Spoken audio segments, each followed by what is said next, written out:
Bulk oil distribution companies have come to the defense of government over calls for more than 10% reduction in price of petroleum products. Chief Executive Officer of the Chamber of Bulk Oil Distributors, Senyo Hosi, says mounting pressure on the National Petroleum Authority to review prices of fuel further is misplaced, following a steep fall in world market price of crude oil by about 50%.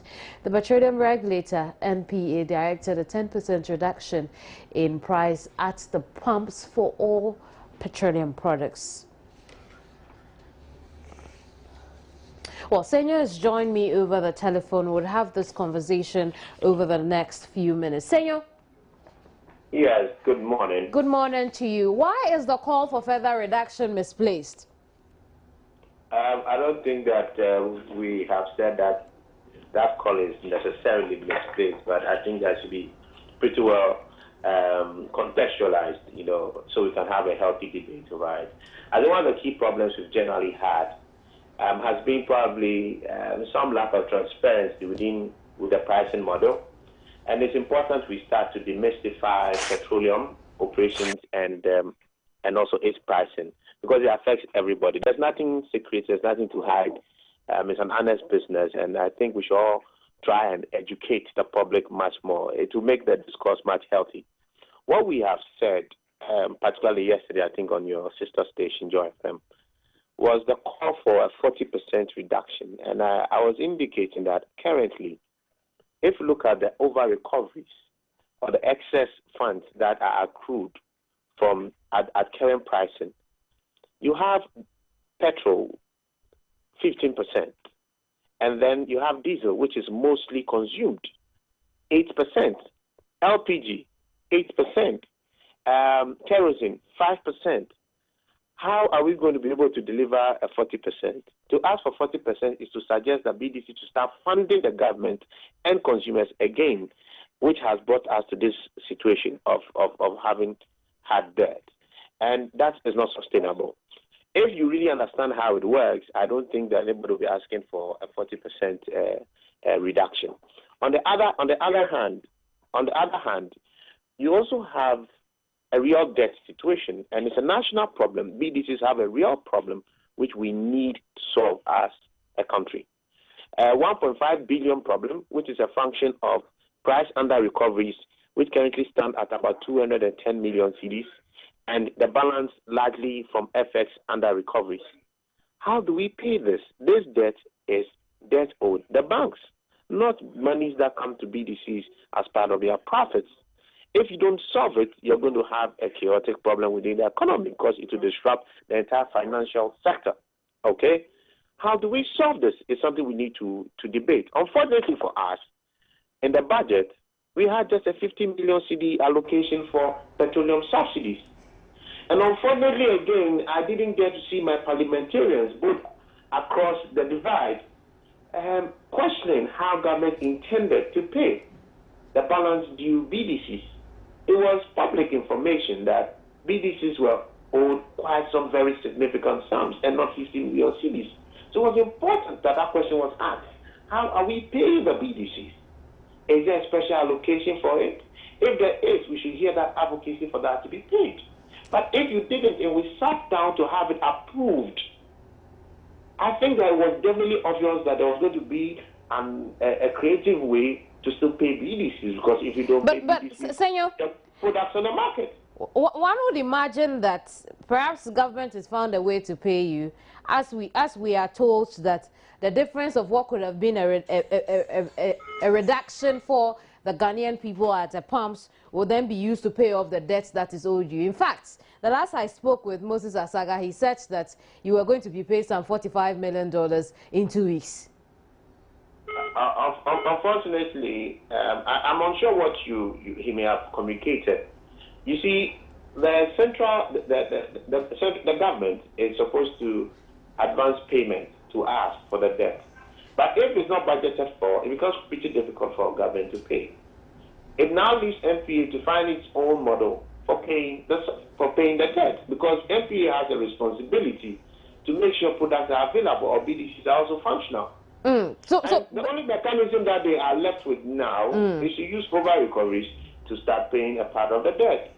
And if you spoke with Honorable Asaga and he suggested 45 million, maybe he was looking at the windfall he was expecting from over recoveries for, say, a 2-week period. Does it mean that, Senor, since the NPA decided that, I'm not sure what technical name you give it, but what could have been a reduction for the Ghanaian people since the oil price started falling on the world market was not given to the Ghanaian people, and we were told it was going to be used to defray the debts owed to the BDC. What you're telling me now is that that is not happening.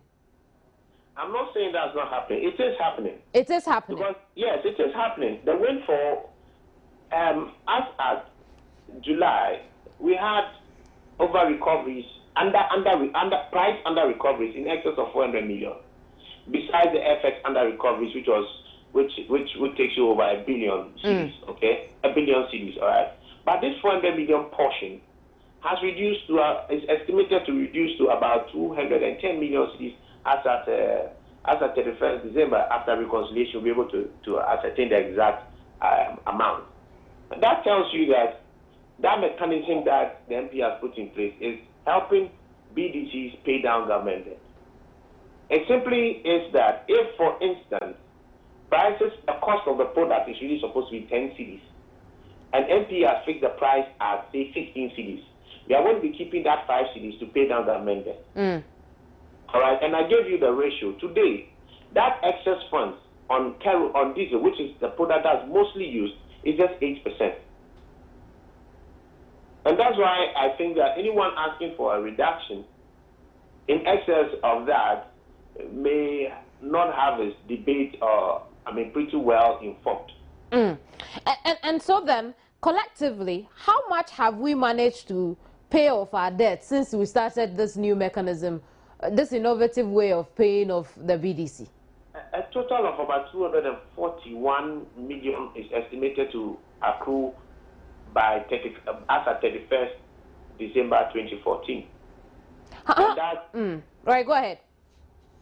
And that actually contributed to the balance of the price under recoveries coming to 210 million, whilst we still have about over a billion Ghana cedis of about over 1.3 billion Ghana cedis in FX under recovery still to deal with. So we still have a chunk to go. We have a chunk to go, and I'm sure central government and NPA are still working around to find all kinds of models to help address it, because it's quite a very serious issue and it has to be addressed. I remember how last year this took a toll on your businesses. How is it affecting you now? If I'm not mistaken, it didn't just take a toll on our business, it also took a toll on consumers, including you and myself. Absolutely. And it's not something I think we hope to revisit. So it's important we have a national discourse on it, and a joint political solution to this problem. I don't think it's an NDC problem. I don't think it's an NPP problem. It's a real Ghanaian problem, because the issue of subsidies and its impact on the Ghanaian entrepreneur, on product supply, and on the economy has been quite pervasive, and it's been ever present over all governments. It's important to find one clear resolution or one clear solution to this once and for all. If it's not a sustainable model, we have to have that debate. And I think that we should also start changing the debate and the speak from subsidies and whether government owes or prices really go down or not, to looking at interventions government need to invest in to help minimize the impact of petroleum prices on consumers. Primarily, I'm looking at mass transportation. What are we doing there? We should be questioning government on that.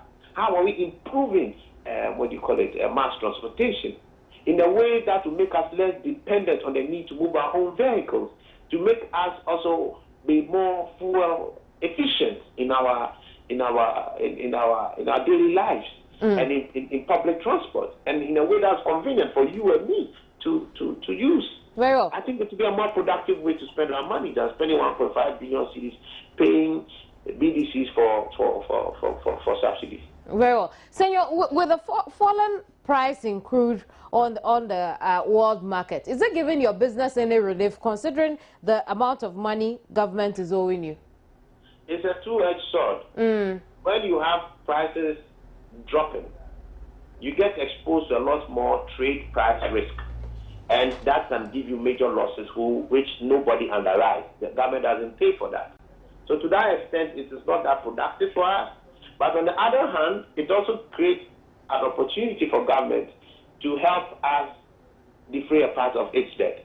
So it becomes a lot more tricky for you or for us on the trade side, managing it to make sure we don't get too exposed to the price risk. But it also helps government and us also recover some funds off the market to pay down the debt. But, Senor, quickly though, explain this price risk it poses to you. Just before we wrap up on the conversation. All right, let's see. You buy product today at $10, and you sell it tomorrow, and then the pricing that's supposed to govern you, tied to the world market, is now $8. You have lost $2. Nobody's going to pay you for it. And these business, the margins are extremely thin. The major shocks like that are not easily accommodated within your books. You know, so you may face a major risk of having your business fold up. But so luckily for you, you operate in a country where the government has decided not to reduce it. Wouldn't it work in your favor still? No, not at all. The BDCs offtake is a guaranteed offtake tied to world market. Very well. So whether prices are reduced or not, whatever you are supposed to take is what you take. You take what is tied to the world market. So that's why you are able to keep an excess which is due government. And that's why we're using it to pay our debt. So when prices go down, the BDC's offtake also goes down. When it goes up, our offtake also goes up. It is totally inconsequential what the market prices are. It only helps the cash flow. Very well. We'll leave it here for now. Thank you very much, Senor. Senor Hosi is CEO for the Chamber of Bulk Oil Distributors, Ghana.